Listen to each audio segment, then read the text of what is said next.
Miss Universe Philippines 2024 Pre-Arrival Favorites. So, eto yung ilan sa mga pinaka-matunog na mga candidates even before the pageant will officially start. So, alam nyo naman na siguro kung sino yung mga babanggitin ko. Kaya, without further ado, simulan na natin. The first one, ang pinakamatunog sa lahat ay si Alexi Brooks representing Iloilo City. She is considerably one of the breakout stars this season ng Miss Universe Philippines 2024. As in, kahit saang pageant pages ka pupunta, kapag meron kang makikitang comment section, laging si Alexi Brooks ang mababasa mo sa comment section. So, ganun kalakas yung fan base niya.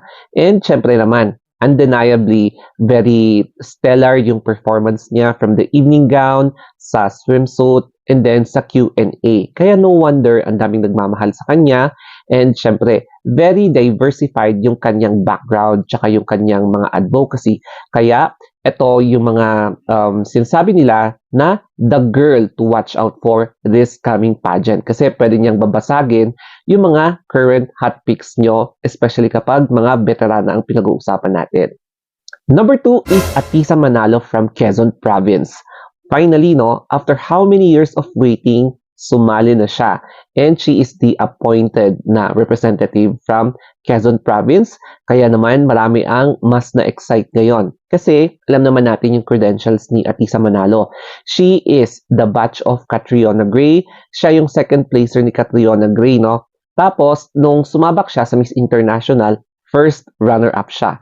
And before siya sumali sa Binibining Pilipinas, marami siyang sinalihan na mga regional pageants, no? At nanalo siya. Kaya let us also watch out for Atisa Manalo kasi kakaiba din ang candidate na to. Matunog din siya and marami talaga ang nag-aabang sa kanyang mga pasabog sa mga susunod na araw. Kaya let's watch out din for Atisa Manalo. Pang-third naman natin is si Victoria Velasquez Vincent. Ayan, representing Miss Universe Philippines Bacoor. So, Bacoor, Cavite, and she is an alumni of Miss Universe Philippines. So, sumali siya noon and nakapasok siya sa top 5. And this time, she wants to make sure na gusto niyang makamit yung corona and to represent the Philippines sa Miss Universe sa Mexico. So, ang dami niyang mga napahangang fans dahil sa kanyang charisma and one of her forte, I believe, is yung kanyang communication skills. Napaka-eloquent niya, alam mo yun, ang gaan ng loob, masarap siyang pakinggan. She is very natural and hindi niya fake yung mga sinasabi niya sa mga speech. And syempre yung mga performance niya sa swimsuit and yung kanyang sa evening gown. So, abangan ulit natin siya kasi mas level up na yung kanyang mga performance this season. Another bigatin, number 4 is Cyril Payumo, Miss Universe Philippines Pampanga. So, siya ang eventual winner appointed na mag-represent sa kanyang province and pinatunayan niya talaga na deserving siyang manalo. And speaking of credentials, marami na rin siyang sinalihang mga beauty pageants, national pageants, and nanalo din siya sa isang international pageant representing the Philippines. Kaya grabe din yung credentials nito and we are very excited na bumalik ulit siya sa pageantry to redeem herself. So, watch out for her kasi she is one of the tallest at 5 foot 11 inches tall. So, abangan natin yung kanya mga iba pang pwedeng ipamalas para sa mga pageant fans and pageant enthusiasts sa upcoming Miss Universe Philippines dahil matunog din si Cyril Payumo. Number 5 is another bigating contestant, a veteran and a former alumna of Binibining Pilipinas, Miss Tiffany Hanson from Cebu Province. So, ang interesting about her is that age is just a number. So, at 34 years old, walang bahid, no? Tapos, ang interesting about her is that second runner-up siya sa Miss Intercontinental 2014. So, correct me dito if I'm wrong, ha? And, syempre, she is Miss Photogenic Awardee. Tapos, prior sa pag-represent ng Binibining Pilipinas from Cebu, nanalo siya nung 2009 ata yon, if I'm not mistaken. So, malalim talaga ang experience niya tsaka background niya sa pageantry. Kaya, watch out for her ngayong 2024. Before we continue with our top 6, follow me sa Instagram account, The Story of Anthony. Thank you so much. Number 6 ay Miss Zambales. So, si Anita Rose Gomez for Miss Universe Philippines 2024. Ang isa sa mga interesting part about her is her 19-inch waistline na I believe the slimmest or pinakamaliit na waistline sa history ng Miss Universe Philippines, no? So, makikita natin na napaka-exciting ang magiging swimsuit kasi makikita natin yung kanyang disiplina sa sarili kaya na-maintain niya ang ganitong waistline. So, lalong-lalo na kapag nasagot niya ng maayos yung mga casual interview niya, if ever na makapasok siya sa top 10, pwede niyang basagin possibly yung mga current top 5 picks nyo. Kaya mas magiging exciting talaga ang MUP 2024. Kaya abangan na lang natin sa mga susunod na pasabog niya. Number 7 is Tara Valencia from Baguio City. So talaga naman ang Baguio City, no, nagpadala ulit ng promising candidate. Fresh face, pero baka isa din siya sa mga pwedeng sisira sa mga top 10 or top 5 picks nyo. Kasi as a newcomer din sa national pageantry, may kita nyo na she is giving us a face na pwede talagang pantapat sa mga Latina. Kaya ang dami nagsasabi sa mga comment section na Latina Slayer. And exciting kasi maraming mga surprises na aabangan natin kay Tara Valencia. She has a bubbly personality and syempre, no, meron din siyang mga previous experiences sa pageantry. She is currently handled by her team of stylists tsaka beauty pageant na handlers. Kaya abangan natin siya sa mga susunod na mga pasabog ng Miss Universe Philippines. Another interesting candidate is Lorraine Ojimba representing Quezon City. Ang isa sa kanyang forte ay yung communication skills niya. Why? Kasi in every answer, either candid or formal interview, yung mga sagot niya is very concise, lahat straight to the point, no? And napaka-clear, napaka-eloquent. Nakatulong kasi yung kanyang pag-VJ or DJ na iangat pa yung communication skills niya. Kaya watch out for her, especially kapag makapasok siya sa top 5 o kaya top 10.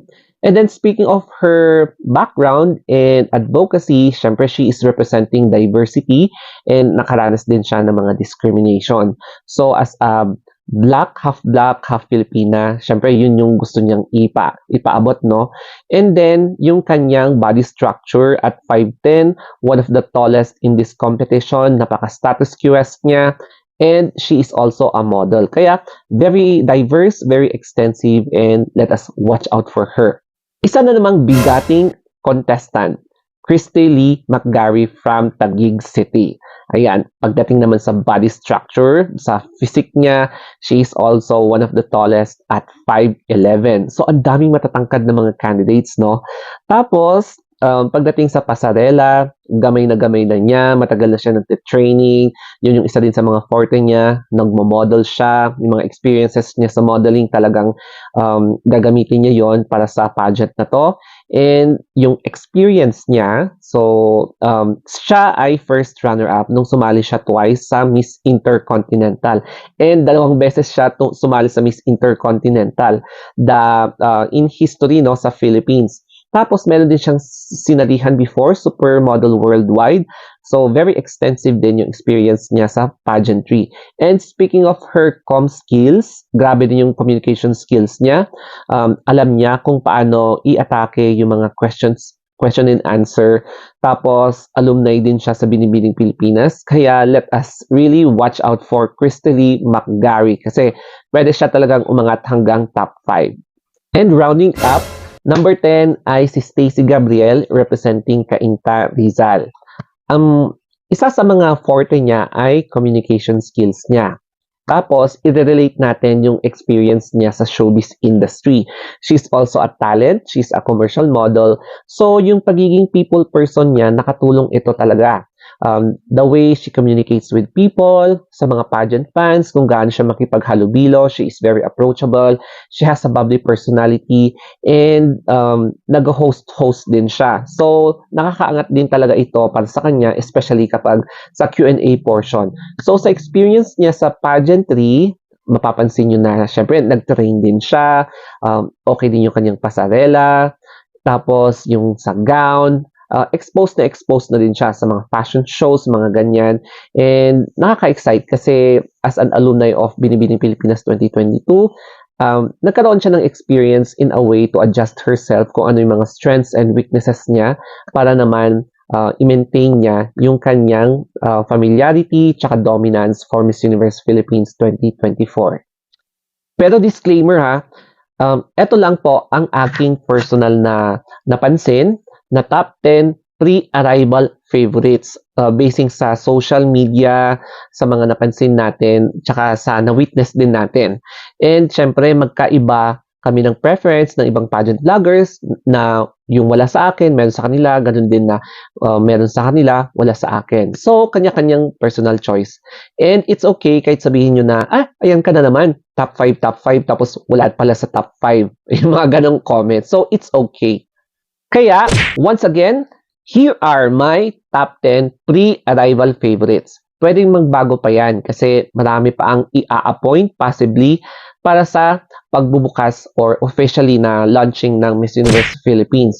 May mga i-appoint pa possibly and syempre titignan natin sa arrivals. Baka may mga pasabog pa yung mga iba na hindi matunog pero nagbigay ng pasabog during the pageant portion na. So, abangan na lang natin ang pwedeng magbago. So, it is very exciting and marami talagang mabubulaga. So, that's it guys. Thank you for watching. Sana nagustuhan nyo itong hot picks natin sa susunod ulit na pageant updates.